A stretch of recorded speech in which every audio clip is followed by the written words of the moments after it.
We're very lucky to have Tom Young with us tonight, and he'll talk to us about his new book, Renegades.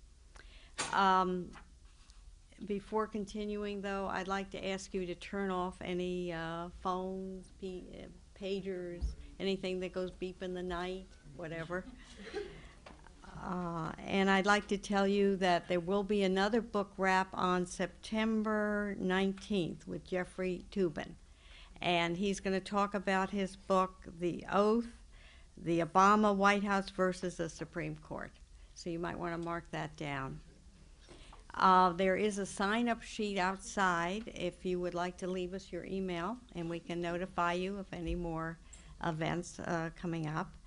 And but you can also call 202-662-7523 if you want to know any information or make a reservation. We're going to hear from Tom, and he'll discuss his book, and then we're going to have a question and answer period. So come up with questions. Tom is a multi-talented individual. He has served in Afghanistan and Iraq with the Air National Guard.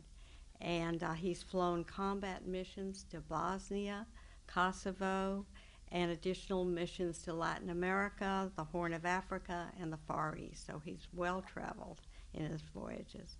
In all, Tom has logged more than 4,000 hours as a flight engineer, and while flying to almost 40 countries.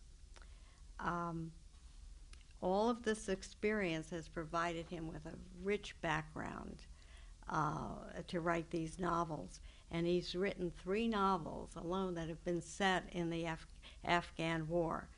The first one is The Mullah Storm, then he wrote The Silent Enemy, and now The Renegades. The Mullah Storm was a Book of the Month Club Thriller of the Month and an Indie Next List selection. Silent Enemy received a starred review from Publishers Weekly and a gold medal award from the Military Writers Society of America. So he has the author takes the reader on an enjoyable, exciting adventure in all of his books. So with that, I'd like to present Tom.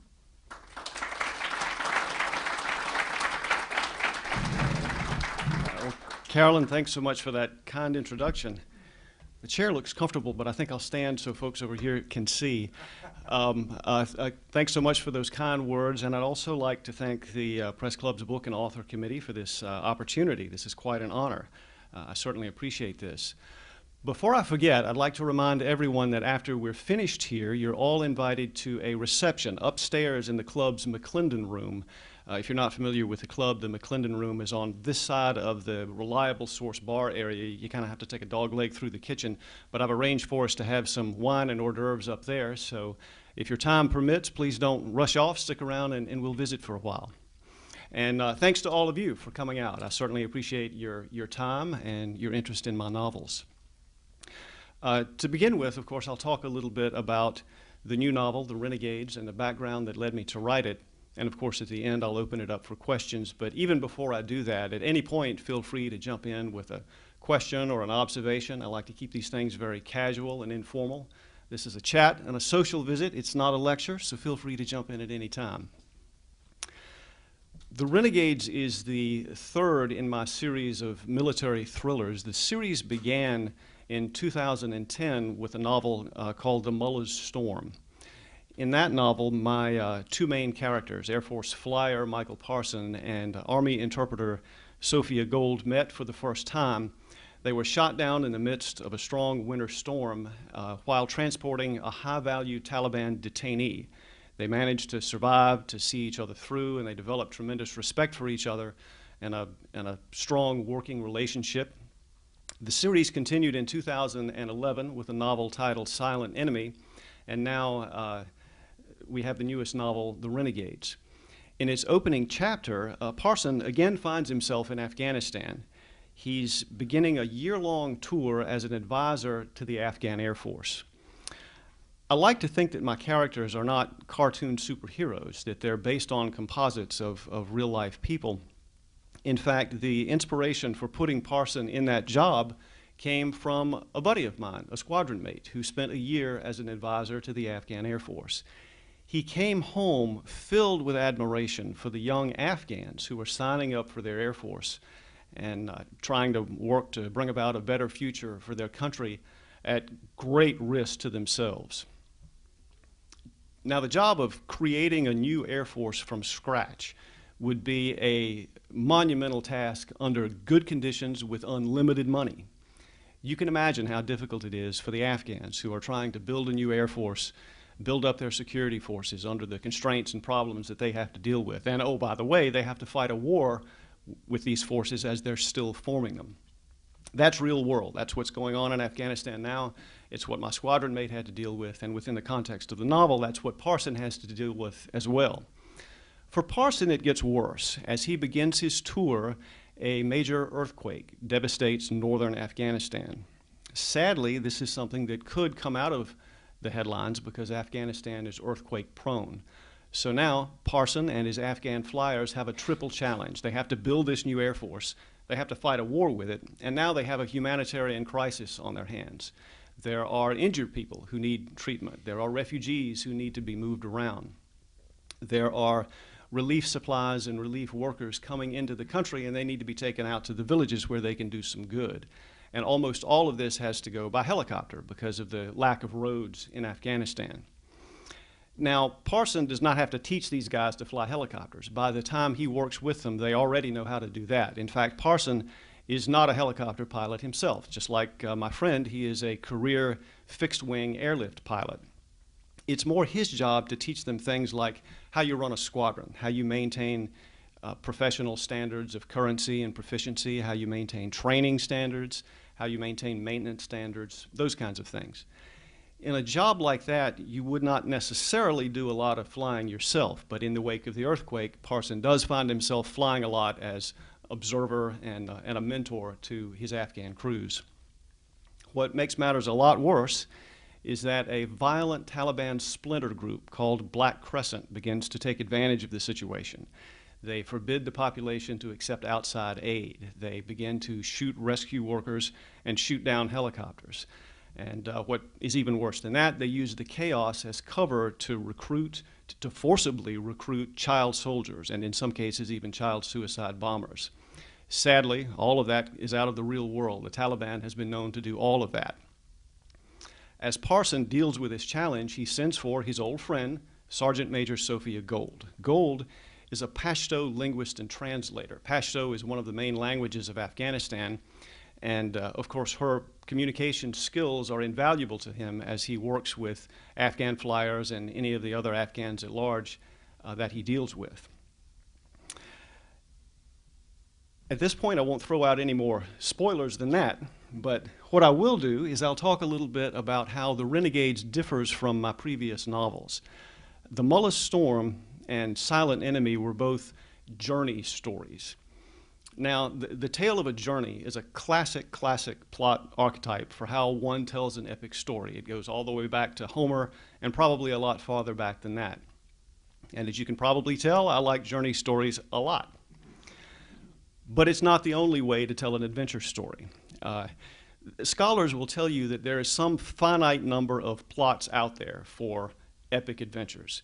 The numbers vary. There's some who will tell you there's just 6 plots, and that's all there is under the sun. Others will say, yeah, but there's 10 plots and there are variations. I'm not going to crawl out on that limb. But I do know that one of the other classic plots is what people call the fight the monster story. Think of Beowulf as he goes up against Grendel. For that matter, think of Dorothy and the Wicked Witch. Or heck, the Bible is literature. Think of David and Goliath. And in this particular case, it's Parson and Gold as they go up against this Taliban splinter group, Black Crescent, and its leader, who goes by the nom de guerre of Chaku, which is the Pashto word for knife. And that tells you something about that character's proclivities. As Parson and Gold face this challenge, they find their talents and skills stretched in ways they've not encountered before. Parson faces more responsibility than he's ever had in his life. For most of his career, he's been responsible mainly for himself and his aircraft and his crew. Now he's a mentor to this fledgling Air Force, and his reach goes much farther. Gold, for her part, finds herself taking long chances to accomplish things she feels she has to do. There's a point in the story where she puts not only her life on the line, but she also puts on the line her career and even her reputation to gather some intel that she feels that the team needs. There's a moment where she goes off the reservation, literally and figuratively, to gather this intelligence that she feels is necessary. In fact, I'd like to read to you from a scene in the novel. This is edited down a little bit from the way you see it in the book, and I've done that for brevity, but you still get the flavor from this scene. In this scene, excuse me, Gold has gone out on this mission that she's kind of ginned up herself to gather this intelligence. She's done so against Parsons' wishes. Parson wakes up on the base one morning and he just finds that she's gone. He looks around, he doesn't know where to look for her. He doesn't know if he finds her, if he's going to find her alive. He gets a helicopter crew and goes out to try to find her. In this scene, he has found her. She has accomplished what she set out to do, but he is not happy with her.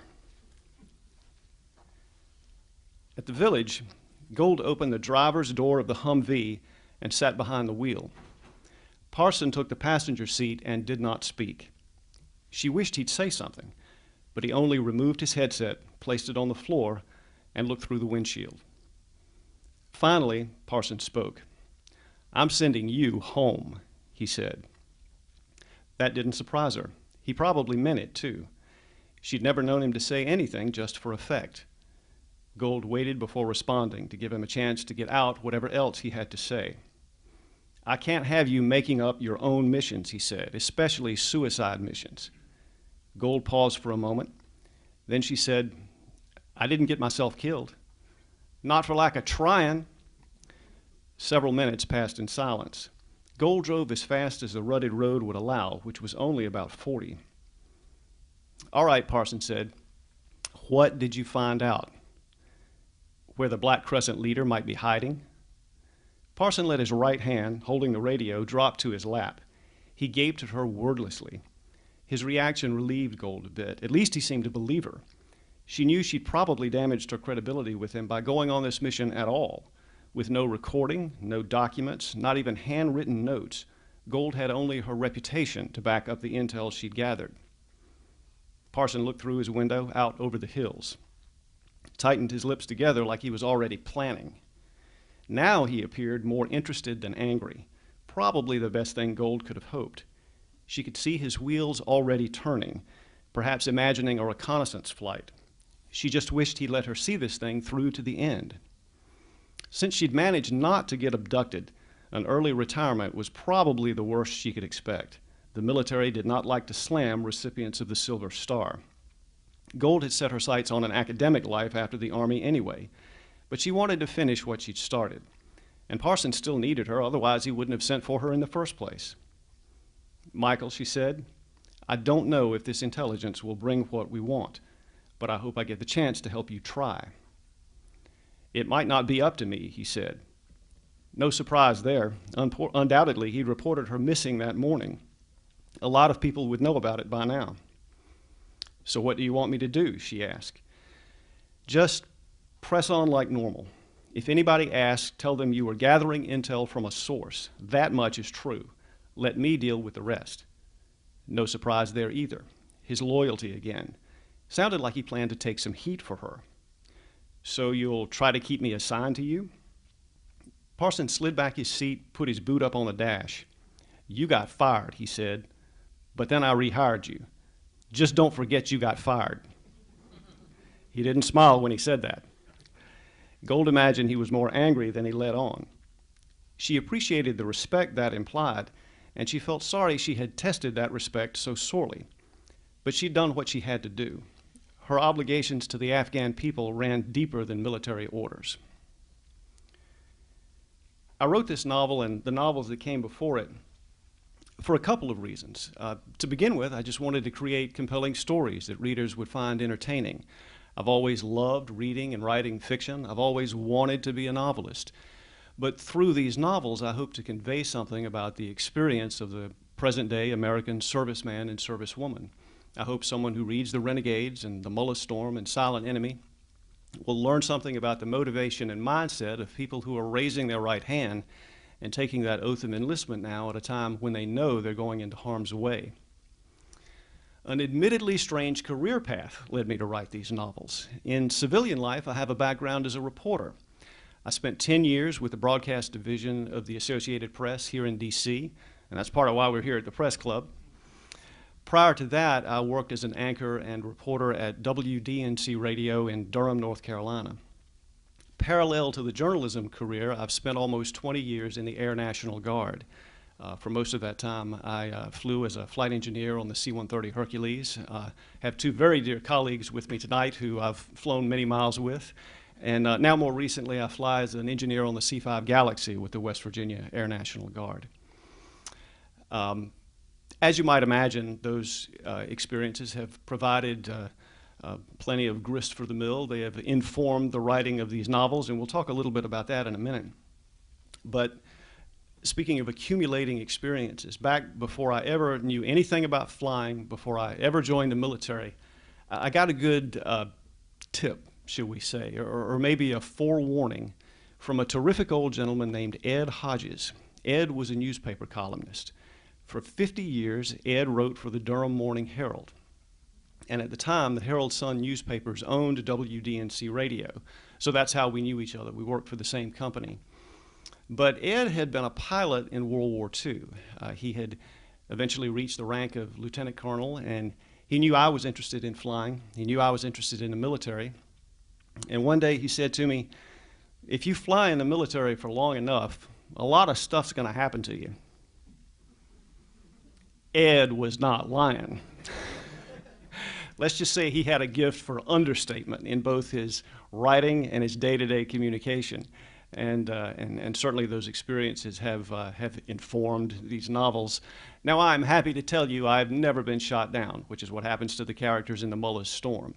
I am equally happy to tell you I've never had a bomb on my airplane, which is what happens to the characters in Silent Enemy.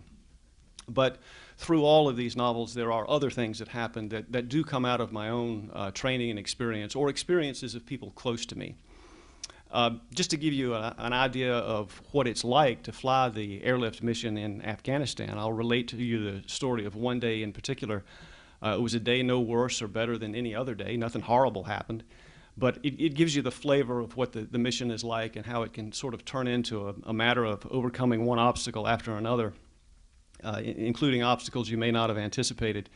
But back in 2003, when my unit still flew C-130s, we deployed to Masira Island, Oman. This was, of course, at the start of the Iraq War and very early on still in the Afghanistan War. And Masira was a good place to be because from there we could reach both Iraq and Afghanistan. We were flying airlift runs into both places. And one morning my crew got alerted and we found out we were to take a load of cargo to a place called FOB Salerno, Forward Operating Base Salerno, in Khost Province in Afghanistan. That base existed about halfway up the side of a mountain in a fairly hostile, very remote area, not too far from the Pakistan border. And so the first thing we did was we went to our tactics and intelligence brief, and that's where they tell you about specific threats and problems, in addition to the general threats and problems you already know about. And the briefer told us, among other things, that at that time, the base's perimeter fence ran fairly close to the primitive dirt runway that served Salerno. And locals, especially kids, were known to hang out along that fence. And sometimes they'd even throw rocks at personnel and aircraft on the other side of the fence. So the briefer told us, half jokingly, half seriously, if the kids start throwing rocks at you, do not open fire. So we promised not to do that. Took off, flew across the Arabian Sea, across part of Pakistan, and got into Afghan airspace and dropped down into a low-level run to get to Salerno. We're talking 300 feet, almost 300 miles an hour.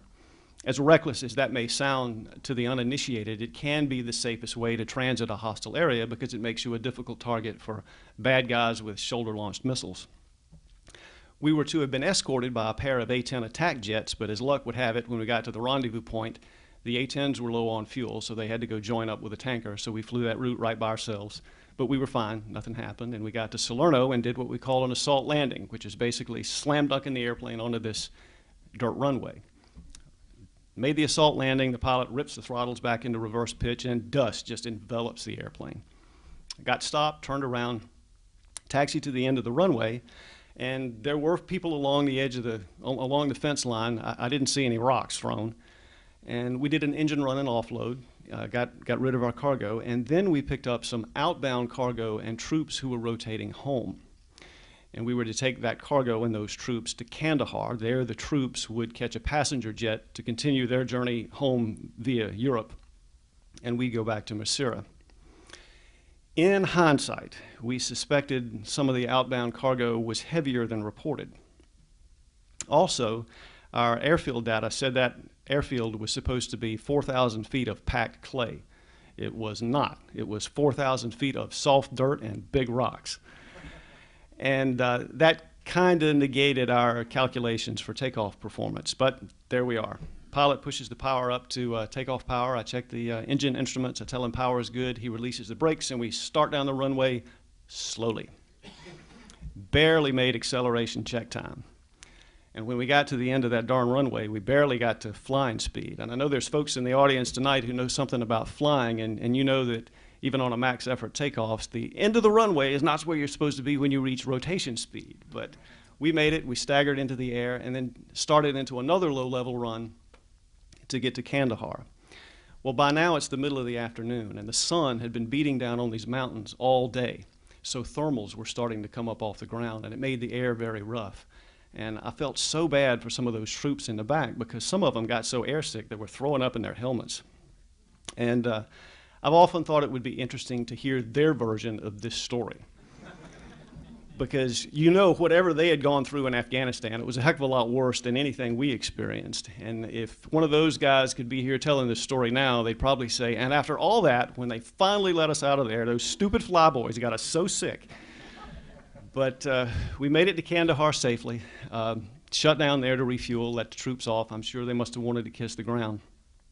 And I got out and did a walk-around inspection of the airplane. Those rocks had really done a number on us. They had knocked off one of the radio antennas and banged up one of the gear doors. But fortunately, they hadn't severed any brake lines, so we decided it was safe to fly the airplane back to Masira. Took off, flew back to Masira, landed after dark, shut down the airplane, got in the crew bus to ride back to our tents at the end of the day. Our aircraft commander was a terrific guy, and he wanted to keep up crew morale and keep up our spirits. So as we're riding in our tents back, riding in the bus back to the tents, he said, guys, I just want you to know I enjoyed working with you today. We had a lot of challenges to overcome, and it was a long, hard day, but I just want you to know I had a heck of a good time working with you. And our navigator said, Mike, I'm glad you had a good time because it scared the hell out of me. And just another day flying in Afghanistan. It occurs to me that if you have not read any of these novels, I should tell you a little bit about my two main characters, Air Force flyer Michael Parson and the Army interpreter Sophia Gold. Like most military aircrew members, Parson is a man of action. He's impulsive to a fault, and because of dangers he's faced and friends he's lost, there's an undercurrent of anger to his nature. Gold is much more cerebral and spiritual. She's a Pashto linguist, as I mentioned. She's an expert on Afghan culture. And from time to time, her knowledge and perspective help keep Parson out of trouble. And he knows it. He knows he needs her in certain situations. In a lot of ways, they're opposites. He's an Air Force officer. She's an enlisted woman in the Army. He's comfortable in the air. She'd rather be on the ground. Off duty, he wants to be outside. You'll find him fishing or deer hunting. When Sergeant Major Gold is off duty, she's more likely to attend a concert or a lecture or a book discussion. They bring very different perspectives and attitudes to the problems they face together. But for their shared ordeal in the Mullah storm, they probably never would have met. But that experience formed a bond between them that in some ways is even deeper than romantic love. And speaking of which, they are not involved that way. Naturally, there's some attraction. They're about the same age. They're unattached. But thus far, the situations they've been in have just been so intense, that part of the relationship has not had a chance to develop. They've had to keep those feelings at arm's length and maintain things on a professional level. As I mentioned, I try to keep these characters realistic. I hope that they're not cartoon superheroes. I try to base them on composites of real people. One of the best things about getting to do this is when I hear from fellow veterans, when I hear from other military people who say they find the novels authentic, when I hear from folks who feel that these stories do justice to their experience. In fact, about 3 weeks ago, I got an email that really made my day, it made my week. It was very short, but it was from a military guy, and pretty much all he said was, "Thanks for keeping it real." And I really appreciated that. You know, it's an oft-quoted statistic that less than 1% of the American population has served in Iraq or Afghanistan. And of course, the reason for that is the all-volunteer military. We have not had a draft in this country since the 1970s. And there are good things and bad things about an all-volunteer service, primarily good things. If it were up to me, I would never go back to the draft. The all-volunteer service gives us a highly professional, highly motivated military. Everyone who's ever signed on the dotted line has done so because that's what they wanted to do. They wanted to be there. But one of the relatively small downsides is it creates something of a disconnect between the military and the rest of society. I dare say there are civilians who just don't get the military, who don't get its values, who don't understand why military people do the things they do. I know for a fact there are a lot of civilians who don't know anyone in the military. So what I hope to do is use these novels, to use this entertainment medium to bridge that gap just a little bit. And if I can manage to do that, then perhaps I will have done my job. I think you could argue that we've almost become like certain ancient societies that had a very elite, separate, and distinct warrior class apart from the rest of society. And as I say, if I can bridge that gap a little bit, then maybe these novels will have done what they're supposed to do. And that's probably as good a note as any to wind things up and open it up for questions. Thanks.